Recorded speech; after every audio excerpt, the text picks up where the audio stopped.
Isang paalala para sa mga pusong nasasaktan dahil sa inggit ng iba. Sa bawat hakbang na ginagawa mo, may mga taong masaya at may mga taong nasasaktan.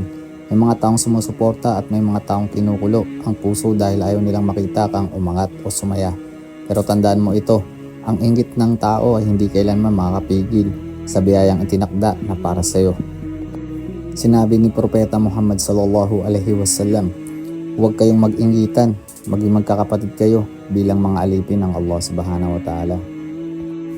Ang inggit ay lason, hindi ito sumisira sa iyo. Sinisira nito ang taong may inggit. Kaya kapag may nagagalit sa pag-angat mo o pagsaya mo, hindi ikaw ang nagdurusa, sila. Kapag may naiinggit sa iyo, ibig sabihin may hawak kang biyayang wala sila. At ang biyayang iyan ay hindi nagmula sa tao, hindi mula sa koneksyon, hindi mula sa pagkakataon, kundi mula kay Allah subhanahu wa ta'ala, ang nagtatakda, nagbibigay at nagtatanggol. Sinabi ni Propeta Muhammad sallallahu alaihi wasallam, mag-ingat sa inggit sapagkat ito ay sumusunog ng mabubuting gawa tulad ng apoy na sumusunog ng kahoy. Ang taong naiinggit sa araw-araw, nasusunog ang kabutihan niya. Ikaw, nadadagdagan ang reward mo sa pasensya. Kung gusto mong maprotektahan mula sa inggit ng ibang tao, lumapit ka kay Allah subhanahu wa ta'ala.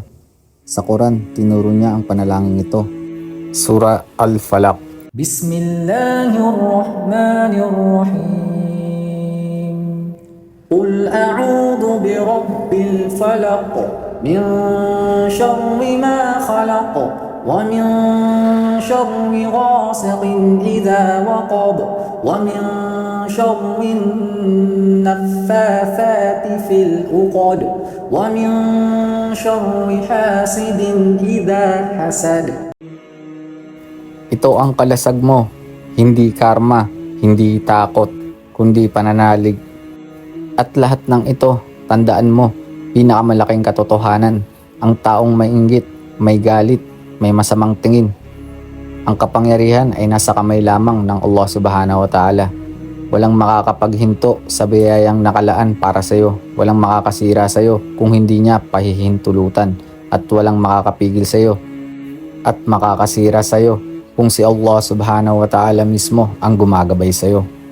Magpatuloy ka lang, gumawa ka ng mabuti, ayusin mo ang puso mo at hayaang si Allah subhanahu wa ta'ala ang maging tagapagtanggol mo. Sa dulo, hindi ang inggit ng tao ang magdidikta ng kapalaran mo, kundi ang awa at kapangyarihan ng Allah subhanahu wa ta'ala. At para naman sa mga taong inggitero sa pag-angat ng iba at pagsaya ng iba, itigil mo na yan.